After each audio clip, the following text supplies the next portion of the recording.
Someone was telling me when I resigned my job, I said, wow, that's a pension. I'm like, okay, how much does a typical pension pay? $50,000 every year, right? Okay. Let's say I live 25 years, that's 5 million. So you know you can live 1.5 million in a year. You can make that money in a year. So why are you overrating pension, right? You can create a pension for yourself, right? So that's really what I believe. Most times people assess it based on their experience. So whatever you tell people, if I tell you, hey, that you know what, I'm making $1 million an hour. You're probably now like, you're joking. Because you may be estimating with your own experience, $1 million. Absolutely. Yeah. I don't believe you. But if I Absolutely. it's more like Bill Gates and I'm making $1 million an hour and tell you, yeah, it's possible. Yeah. You're coming up. Now, so you can see the difference there now. Hello, welcome to Creativity Boost Podcast. Today, I'm super excited for what we are going to be unpacking. A very, very interesting conversation that's titled How to Gain Financial Freedom and Creative Ways to Make Your Money Work for You. Today, I have a very, very qualified personnel, an interesting individual, a financial maestro, on the show with me to discuss this very, very interesting topic. And he goes by the name Makinde. Mr. Makinde is a financial educator. He advises over 400 families, if I'm not mistaken, across the North America. He also mentors about 700 people in the space of finance. Makinde is among the top 1% in his organization, and he has a passion for financial literacy to help people take advantage of financial vehicles to become financially free. Thank you for joining us today, Makinde. How are you doing? Yeah, I'm doing amazing. It's a big pleasure to, be able to seize this opportunity to reach out and share some valuable insights in the world of financial planning. So I'm really pleased to be here. Wow, it's such a pleasure to have you on the show. And before we kick it up, I'd like you to tell us a bit about yourself, because I've said a lot of things about you already, and I believe the person on the other side may be wondering, like, how did you come about this? I even forgot to mention that you are licensed in the US and in Canada as a financial educator. So do you want to tell us a bit about your journey and how you became who you are today and how you got to this point in your journey? Right. I mean, as part of that, I could pick it from my original background is in petroleum engineering. I studied petroleum engineering from the University of Petroleum. And of course, I always believe that whatsoever you do it very well. I graduated the best graduate in that scenario in the first class, and he's always lead me with what's next thing to explore. I'm someone that loves service, I love knowledge, I love figuring things out, connecting to people, being of help, making knowledge interesting. So after finishing, I was able to find myself studying for my master's sponsored by Shell back in those days. And after I finished that, I designed another challenge, which is to get a PhD and essentially become someone that's very, not just, know what you do, but also contribute to the body of knowledge. So I decided to come to Canada in 2015. That's about 9 years ago. So I mean, coming to Canada as an international student is interesting. I got to do a lot of things. That's so much to mention. My first job was to work as a janitor in a prison. And I did that job, very happy. I was very happy at doing it until when I discovered that, it is true that you just have to rise above your background, right? So, and, I lined myself up, very quickly. I eventually got a PhD admission at University of Regina, so where I was studying machine learning and artificial intelligence. And it was at that phase of my life that someone approached me and told me about financial services. And this is really that can do, right? Makinde, you have a track record of this. I think finances could be somewhere and you would find a lot of relevance. And I'm like, why not, right? So very hot time in my life. We are expecting the baby. Many things were not supposed to have guaranteed me being interested in something that is off target at that point. But I explored it. Trust me, I loved it ever since 2018. So I came in 2018, although I was working full time with ExxonMobil at the time as data scientist, but the basis of financial planning just made sense to me. And I love, sharing the stories, helping people form new habits. And I was positioned then for financial security and financial independence and financial freedom eventually. And I've met a lot of people that I'm so glad that I was able to meet, and I've imparted a lot of lives. And this is certainly something I am so excited to do. It's effortless at this point for me. I found, first of all, a passion for it, but now it's now becoming a second nature to me. So that's me just running through it very as quickly as I could.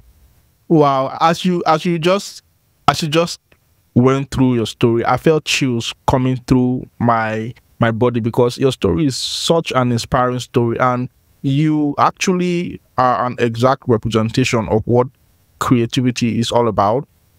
Looking at your journey from being an excellent student in university, and then studying petroleum engineering, and then unlocking and thinking outside the box, unlocking your creativity in other areas, going into data science, going into finance, and then excelling in it. That's, so inspiring. Especially for the fact that you came into Canada 9 years ago. You started out as a janitor, and then you unlocked the hidden gem inside of you and see where you are today. The reason why I brought you on this show is because you have that representation as a creative individual, and I believe that people out there can get that inspiration from you, can get that spark from listening to your story, and also learning some of your strategies and principles, especially where finance is concerned. Now that we've gotten that out of the way, do you want to tell us a bit about how your journey into the finance ecosystem started in your own personal life? I'm not just talking about in your business exploration now. I'm talking about your own personal life. How did you grow your finances? Because I believe the best way you can actually impact someone is with your personal story. You want to kick us off with that? Yeah, I mean, my growing up is very empowering when it comes to finances. My mom, who unfortunately, died very young when she was 36 years old. But the impact she made on me actually made me realize that that's the reason why I'm very unique in terms of my mindset. So I was a hate student growing up. My mom appreciates it, but she doesn't celebrate it much.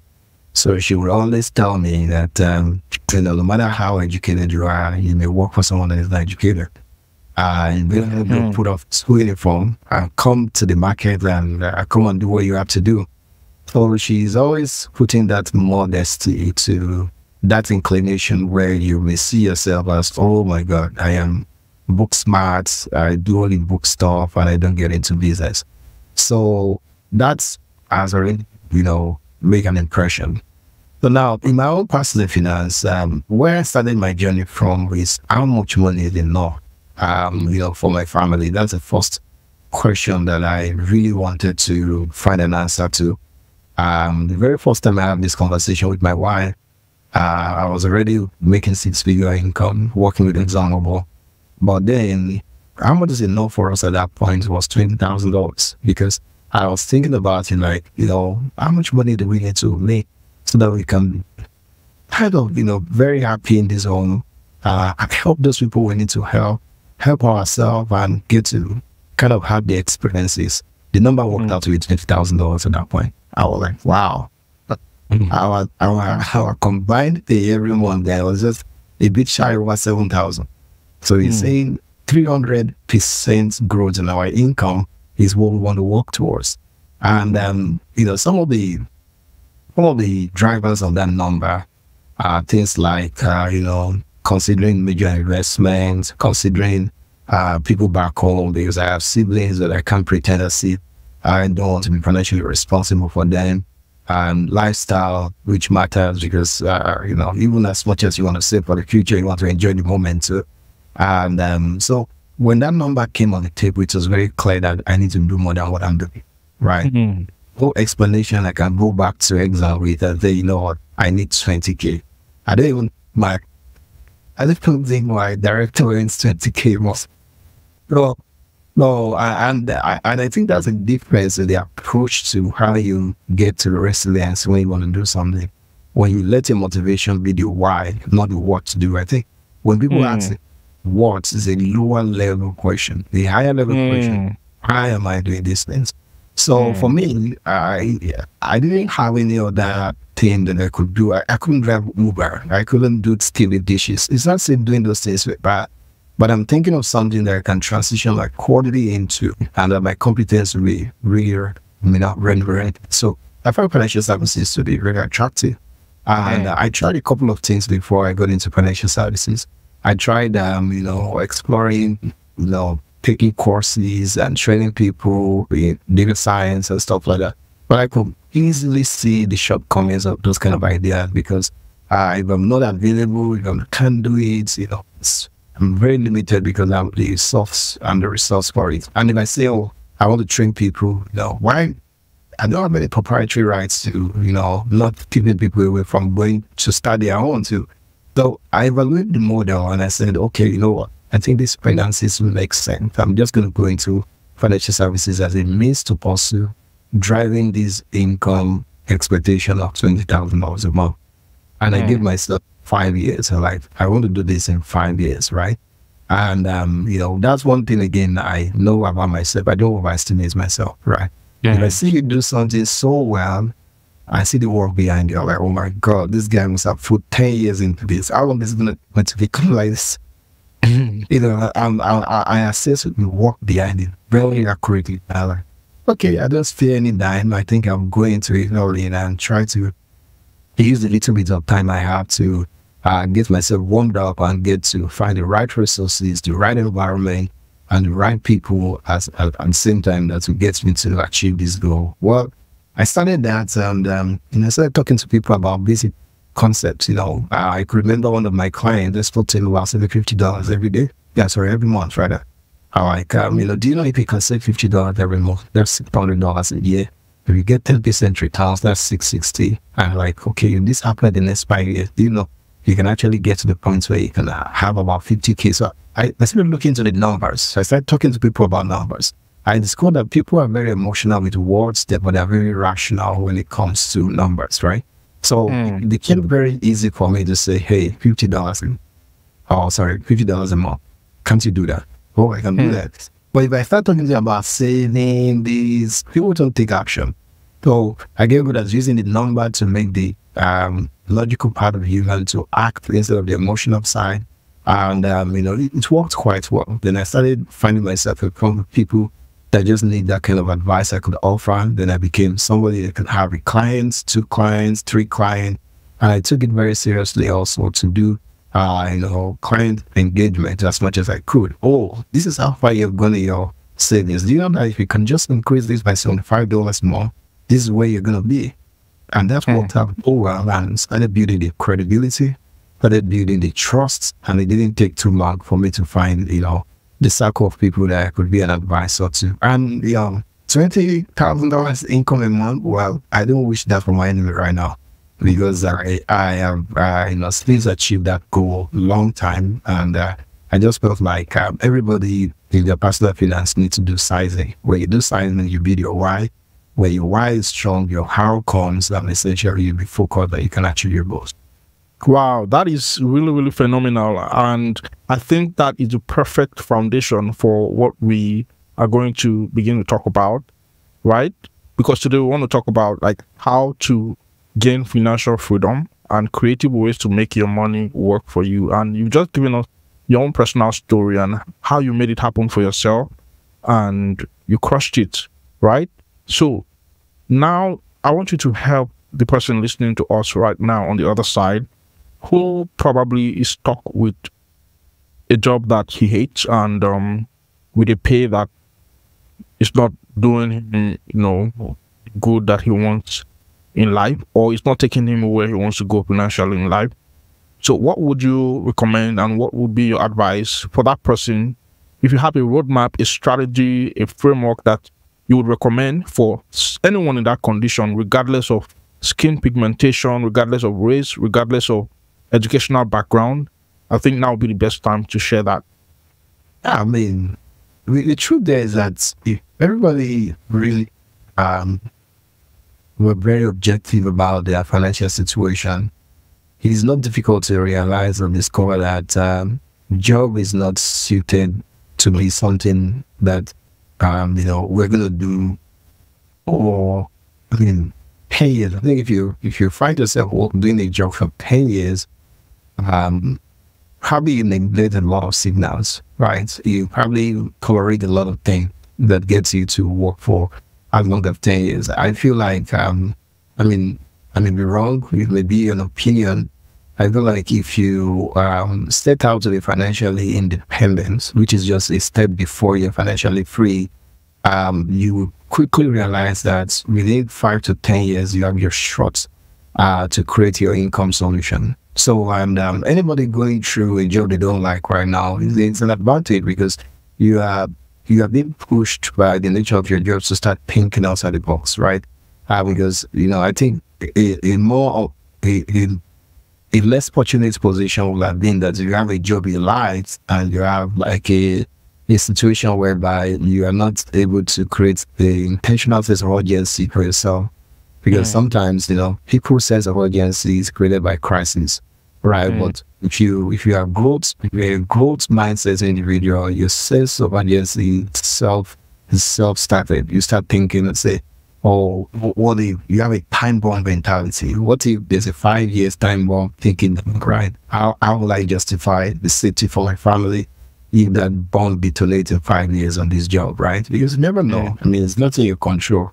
You're actually a disaster or a victim of an environment that you don't control. So you got to really get yourself to the point where you are more in control. And it's not just money. Well, some people that are listening to us, you're probably doing something, you're struggling at it. It's just a symptoms of the initials, right? You have to be good at understanding phases, right? In the beginning, you're going to struggle a bit. In the middle, you're going to find your comfort, your way around.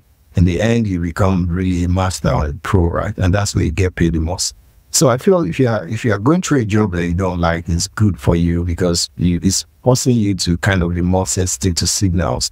And if you pick the right signals, you definitely do well. Everyone have been approached with an opportunity that if they were developed enough to develop opportunity, they would actually have a way out. I believe, depending on your circle, somebody must have spoken to you about something that if you approach it with a why, you succeed at it. For me, it was financial services. For somebody else, the realtor. So for someone else, the email marketing. For somebody else, maybe something else, right? All of us get introduced. Believe there's this abundance in nature, right? And I used to tell my people, my own team members that I train, I'm like, have an abundance mentality. Because the way God has created these environments, that whatever comes your way, if you approach it with the right why and the mindset, you actually have the ability to succeed at it, right? So if your why is strong, somebody talks to you about real estate, you're like, wow, so I'm going to be a realtor. Your mind starts working on it because the why is already there. Okay, so what do I be a successful realtor? Okay, what are the top 10% people that are succeeding? What's their approach? What's their story like? Quickly, are they in business for like 5-10 years before they succeed? What kind of event do they attend? What kind of book do they read? What kind of their friends, So that is very important, right? Because it is not one opportunity that will work for all of us. There's going to be your own opportunity. And I'm very sure somebody will have approached you with something that can change your life, but because your signal response is very low, you didn't pick it up. So you got to really amplify your whys. So when your whys are amplified, the opportunity that will change your life will not escape you. Because for me, at the point when they told me about financial services, I'm not interested. I probably won't go. But my own why was high enough. I captured the signal. So you got to really be someone that has elevated your why. And of course, the processes to how you're going to succeed will find you. If you're not the person that think easy things are the only thing you need to do, because some people, they say, oh, it's only the easy thing. This thing is so hard. I've never failed an exam before. So if I fail an exam, is a symbol that this thing is not for me. You're like, what? Are you for real? The reason why you failed that exam is that way is too big because that's it. Oh my, they're just going to be too excellent. Nobody will be able to stand it, right? So I feel like whoever is going through that situation, just be Moses. Somebody, somehow, something, some way, somehow will come your way. And when you capture that opportunity with a big sense of why, you'll be dedicated to progress at it and to change your life, right? And to start giving you the opportunity to make more income. Then you start discovering that you overrate your job, right? You know, some people, someone was telling me when I resigned my job, I said, wow, that's a pension. I'm like, okay, how much does a typical pension pay? $50,000 every year, right? Okay. Let's say I live 25 years, that's 1.25 million. So do you know you can make 1.25 million in a year? You can make that money in a year. So why are you overrating pension, right? You can create a pension for yourself, right? So that's really what I believe. The opportunities are. God created us with opportunity around us. The responsibility is for us to elevate our why so that we can capture the signal, we can dedicate what that we distinguish. Wow, that is amazing. You've dropped so many golden nuggets, I must say. You've talked about abundance mentality. You've talked about your why, which I would also call your purpose. A lot of people are, struggling in pain and penury because they've not understood or discovered or identified their purpose.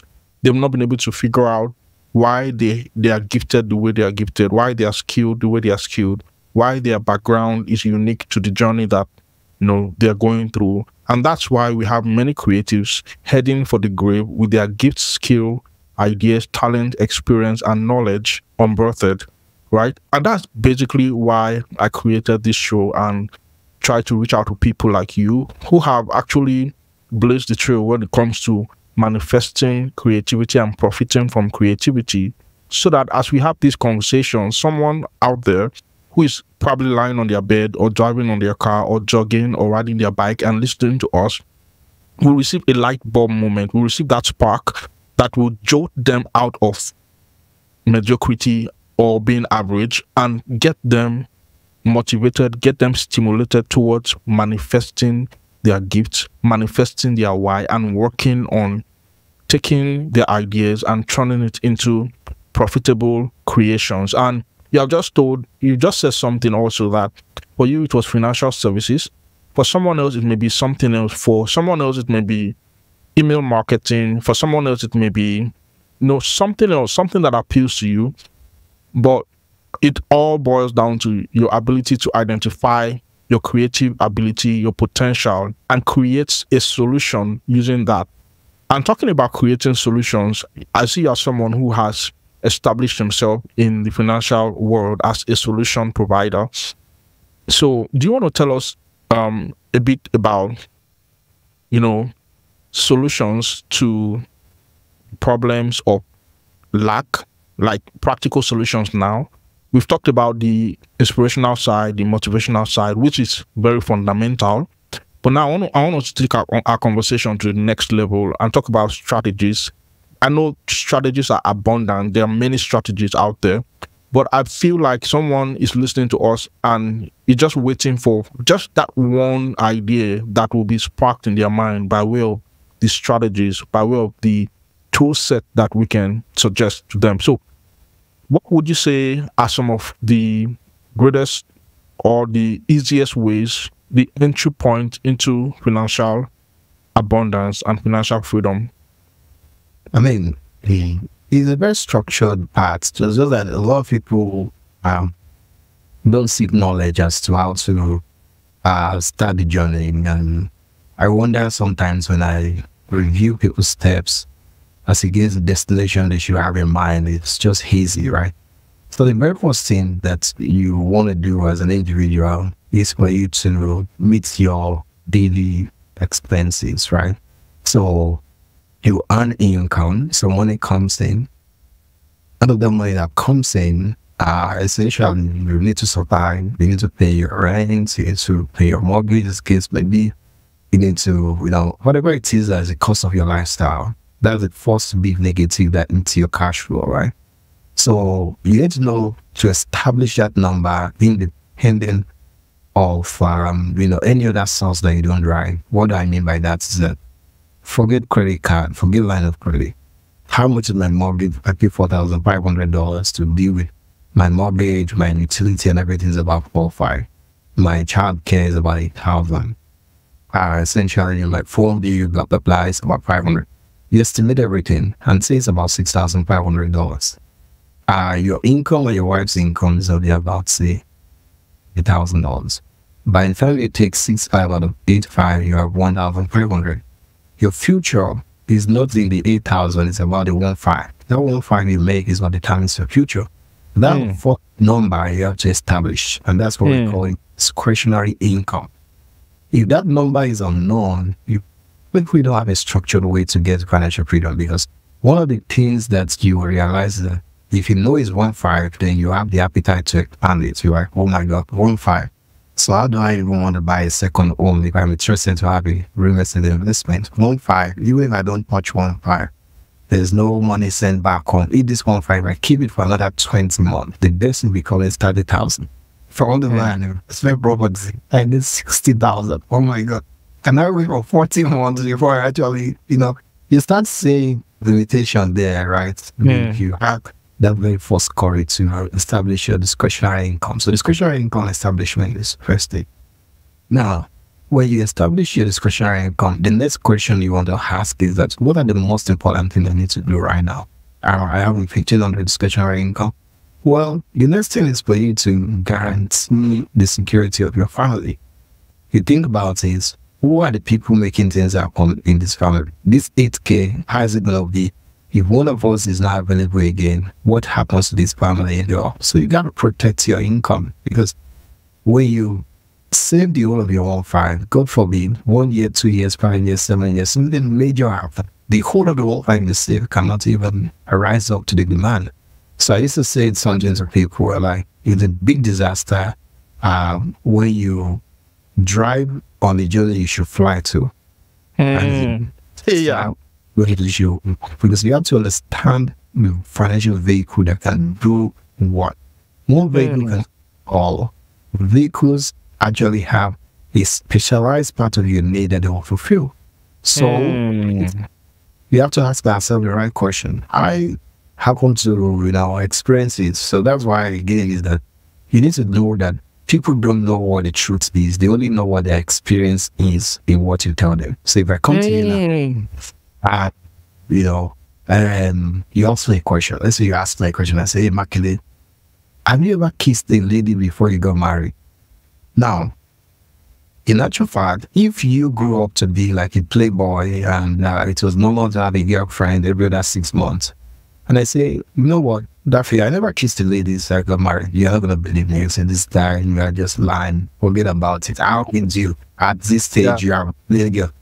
But if you grew up in a very apostolic home where you don't even have access to girls at all, and the very first time you ever had a female relationship was when you're going to get married, and it was only your wife you kissed. But I told you that, you know what, I never kissed a lady. You believe me, because it's just the experience, you can relate to it. So I think one of the freedom of conscience that you need to really exercise is to know that the truth, most times people assess it based on their experience. So whatever you tell people, if I tell you, hey, that you know what, I'm making $1 million an hour, you're probably now like, you're joking. Because you may be estimating with your own experience, $1 million. Absolutely. Yeah. I don't believe you. But if I tell you all like Bill Gates that I'm making $1 million an hour, and tell you, yeah, it's possible. Yeah. You're coming up. That's it. You can see the difference there now. So that's very important. Free yourself up. There's sometimes the truth in itself has no relationship with the people you're talking to and the experience is it or not.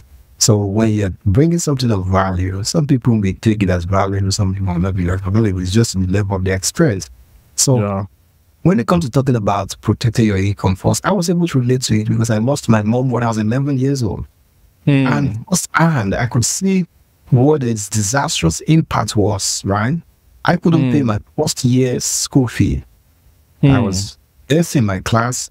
I could not pay the tuition for 200 level. And I know that can never happen, even if my mom was even disabled. If she's alive, but she's disabled, I know it can never happen. No way. Tell me about the concept of protection. I already have an experience that amplifies it. And I need to take decision based on the fact that I know that my experience is saying the truth. So regardless of what you need to, what you believe or not, the truth is that there is a development that could happen that will need way more than the money you have saved or invest. And that's why you need to, first of all, ensure the income for yourself and your spouse, because that creates security for your future. Now, it's a different subject matter, whether you want that to be for a life thing or you just want it to be for when your family needs it for. That's the subject matter. But the truth is that first thing, you got to create financial security such that there will be income continuity even in your plan for happens to you. Then the second thing is that you got to really make sure that in all that you do, you can have a debt that is compromising your savings ability. Let's check what kind of debt are, let's say 1,500 is the discretionary income. Myself now, if anything were to happen to me, I want to replace my income for my family. Let's say I bring in 50K every year. So the question is, if I were to leave a lump sum for my family today and the earn 50K passive returns every year, what is that lump sum? Let's say it's $1.5 million. I won't leave that $1.5 million and assure it so that if anything happens to me, it doesn't change their financial reality. They just put the 1.5 million in a GIC, the 5% perpetually comes. And that's what creates trust. In the Black community, we don't have, everybody die with their income. That's why we have a lot of poverty. But in the white community, they have an idea of you don't, once you exist, your income is forever. It creates trust to ensure that your value in terms of economy, in terms of economic power, is also preserved in your family trust to ensure people can use it responsibly. So that's one. Then second thing, debts. Review your debts. Which of these debt does not make sense? Pay off your debt. Third thing, build great emergency fund. Emergency fund is so important. I went to visit one of my clients and he was just thinking today, oh my God, because his boiler just got back. And it swept him off. He realized that, oh my God, I have not started in my finances at all because he needed 3,000 or 4,000 to do something. It took money for everywhere and everywhere, right? So and just on the same product. They got to build a great emergency. And when you build a great emergency fund, you have empowered the enablers. You know, the Black people don't really, let me give you an example. If you want a project that you want to last a lifetime, you need to create a support for it first before you create that project. Because if you create that project, then you're not looking for support for it, that project is going to die. So we need to have an enabler mentality. So what is my enabler for my investment? Because what people usually want to do is to jump into investment. Then they jump into investment. A lot of people like real estate, they buy this property, buy that property, which is okay. But I do have the enablers that to ensure that even if this investment did not go the way it's supposed to go, you will still be stable. You will not go and declare bankruptcy, or your family will not find it unfortunate that you didn't think right when you're doing stuff. So enablers, protecting your income, get into the debt smart, have an emergency fund, then you can launch for investment. So investment really is your idea of keeping money away with the intention of having it grow because you have the time tolerance to have it grow. If you don't have the time tolerance to have your investment grow, you shouldn't really do investment because you can lose your money. Just imagine you get into an investment that typically will yield in 5 years, but emergency happen in year 1, you don't have emergency fund. You got to break that investment and get back to go on, right? So those are some of the very important concepts and principles that people should just create a basic spreadsheet around, protect my income, this is what I need. Debts, which are the high debt, let's pay it off. Emergency fund in 2 to 3 years, we need to accumulate 5 times or 3 times of our living expenses. We put it where we can access it, something happen. Then investment. So the investment, you can now, have different bands of investment that you can now start growing and build a robust portfolio. Anything other than that jumps into investment will just be at the mercy of something going wrong. You see that you're actually financially unstable. Wow, that was rapid fire. You came here with guns blazing, and you're taking no prisoners right now, and it's really profound, all the things that you're saying. And one thing that has really resonated with me, everything you said resonates with me, but one thing that has really stood out for me is talking about So you're trying to go somewhere you should be flying to, and you're walking there.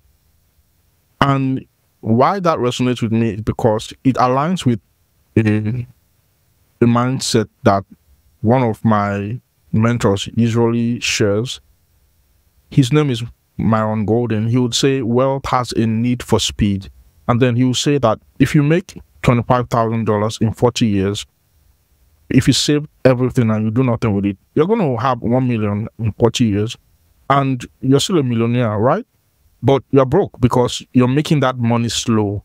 But if you made $25,000 in an hour or in a second or in a minute, you know what that means. It means you're making millions of dollars, but you're making it fast, right?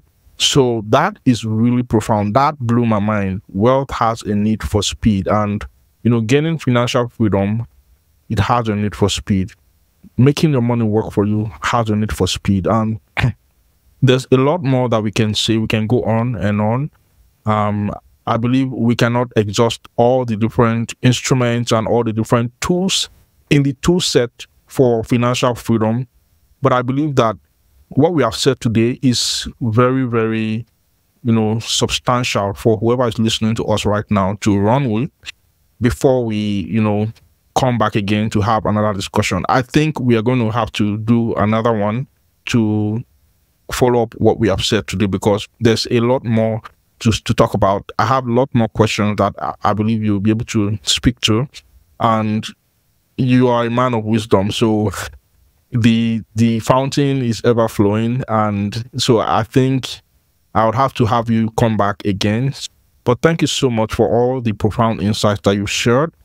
If you would like to leave us with a final statement or a parting word, or maybe a way that people can get connected with you. I don't know how you operate as a consultant or whatnot, but now would be the time to just tell us all of that. Absolutely. I mean, thank you for creating this medium again. I just have some closing comment in actual fact. First is, when it comes to finance in general, people get to make it or lose it by understanding contracts, right? Yeah. And in this way, I see that there's a disconnect between the concretized understanding and opinion of people that are not professional. When people start their finances, and I'm intentionally making this final comment so that I can identify the vehicles to actually build wealth here, so that people will be very clear. Okay. So vehicles is to maintain wealth. There's some vehicle is to sustain life, and there's some vehicles is to expand wealth, right? So I will start from nobody jumps from. You can't jump classes in this part of life. You have to really grow into it, right? So we don't grow in wealth, we grow, right? So you definitely will grow into it. So the first thing is that when you are not making enough money to guarantee that whatever life throws you have money saved, invested, that can be liquidated, at that point you need to be insurable. Some people are self-insured. What that means is that they have enough money, regardless of what life throws at them. There's enough money everywhere. Like somebody like Warren, or if your net worth is already getting into about $5 million, technically you're self-insured, because regardless of what life throws at you, you have enough to pick you up into, hopefully. But if you're not yet in that situation, that's when you need a contract to protect you. So insurance is about using a contract to protect you. So you need to ensure that within this time phase, when I'm still trying to figure out my self-insurance, by making enough money and accumulating enough investments, if things happen beyond my capacity, I want a contract that will guarantee that my family will be great. That's what insurance is. The second one is for you to have your money protected, which is safety. I don't need this money today, but anything I need it, I don't have any question. I don't want to, have any reason to have lost money. That's a safety vehicle. We do have savings vehicles that you can deploy. Well, this is my money. It is $1 today. Tomorrow, I'm interested to make it $10, right? That's compounding. We have financial vehicles that would really help you do that. The fourth one is, well, today I own this money. Tomorrow, if I'm no more here, occasioned by not physically being around, not mentally capable, or even life happens, I want to control who owns what I own. That's estate planning. You can really put all of those in context, right? So, the entirety of what makes people financially free, financially independent, or financially stable is a combination of some of these vehicles. So you have to combine them in the correct way. You got to really use a contract to protect your family, because some people get into trouble with the contract. But I don't know why they don't get into security for their family with contract, because that was insurance just do. Just make sure you fulfill the contract and the family will be secured if anything happens. We need to make sure that you have some safety so that you don't get to have your money in the stock market when it should not be there. Perhaps, of course, if it's supposed to be for emergency, that's where you need a safety vehicle. You need to compound your money. That's where you talk about stock market, because you need time. Different investment vehicles need to build a portfolio that represents your own ideology or risk appetite so that you can grow money, in your own style. That's essentially what investment is about. And you need to think about, the distribution phase of your resources. We're not going to live here forever. One day you're going to leave these resources behind. How structured are you? Not until when you're waiting until you're 60 or you're 40, you're 30. Estate planning is something that you should be thinking of. What's the structure of ownership of everything I own? How am I owning this? How am I owning that? Those are really very important. Now, of course, I'm always happy. I have no obligation to have conversations, with anyone. I'm on Twitter. It's Blessed Makinde. That's my handle on Twitter. And of course, I'm also on LinkedIn. You can look for my first and my last name on LinkedIn. You see me. It's financial services leader. You see me as a financial services leader there. And of course, my email also is something you can throw me an email, just my last name and my first name at gmail.com. That's makinde@gmail.com. You can always feel free to reach out to me. I'm definitely more than ready to always share my knowledge. So thanks for the opportunity to reach out to people that may be listening to this podcast at any point. I really appreciate the privilege. Yeah, absolutely. It's a pleasure to have you. Thank you for coming on the show. Thank you for being an amazing guest. And I really hope that we can do this some other time. But it's been a wonderful time having this conversation with you. And I believe that those who are listening to us, you listening to us on the other side, I believe you picked a thing or two that you find valuable that you can run with, that has probably stimulated you or ignited you in the area of your finance. And like I said, Makinde is a licensed financial educator in the US and in Canada, and he has just come to share his insights and his wisdom. If you would like, you can connect with him after the show, or you can also make your own research on whatever we have said and not consider it as financial advice. But on this note, I think that this is where we can leave it, and I appreciate you for listening. Do well to share this episode with your friends and loved ones. Subscribe to this channel so that you're the first to know when a new episode drops. And see you in my next episode. But till then, have a good one. Bye-bye.